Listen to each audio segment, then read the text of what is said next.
मोर ना प्रमोद कुमार छुरिया सभापति अच्छे महावीर पूजा कमिटी देखु कुचिंडा गोटे भाईचारा सहर समस्ते नवरात्र पूजा कर नवरात्र विभिन्न प्रकार उपवास करते आज को 19 वर्ष हे महावीर पूजा कमिटी समस्त को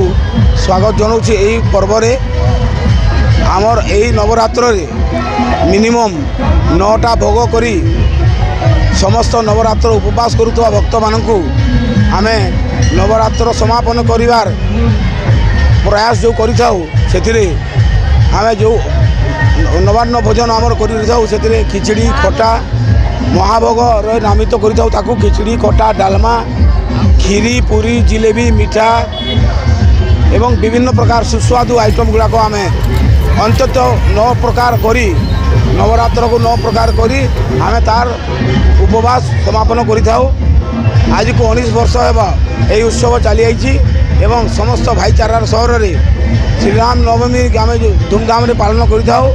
श्रीराम है समस्त ठाकुर समस्ते यही ठाकुर को सम्मान जनई यही मंदिर सुस्वादु अन्नभोग महाभोग नाम नामित थिबा यही जो संध्यारे आम महाभोग पालन दौचु से समस्ते सामिल होती एवं आम निवेदन करुचु आगामी दिन में कुचिंडा जनवासी को समस्त मंगल कामना करी यही कमिटीर समस्त सदस्य बृंदर अक्लांत परिश्रम को समझे सफल करेंगे यही आम कमिटी तरफ समस्त को निवेदन कि यही श्रीराम नवमी रे समस्ते उपस्थित रही मंदिर प्रभु को आशीर्वाद हे। श्री श्री महावीर मंदिर कमिटी पूजार सदस्य आमर यही मंदिर दीर्घ 19 वर्ष है यही मंदिर प्रत्येक रामनवमी रे पूजा अर्चना हो हजार हजार भक्तों प्रसाद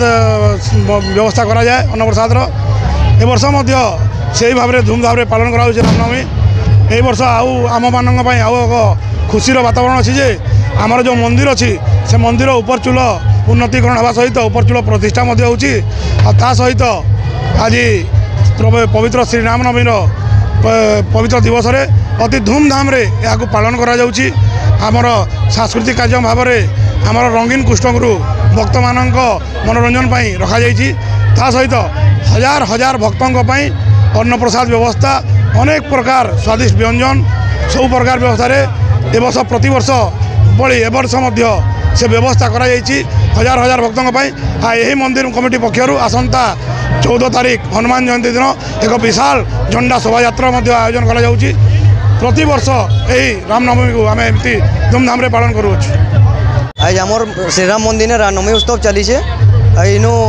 धाड़ी बहुत बहुत बड़ धाड़ी अच्छे इन 9 प्रकार नो अतका खाना बनी छे इन बहुत शांति श्रृंखला नहीं खाऊन इन बहुत आनंद बजार दे बहुत जिनिस दिखाई आमर 5 दिन है भोग दिया सब लोग आराम से आनंद से नहीं खाऊन।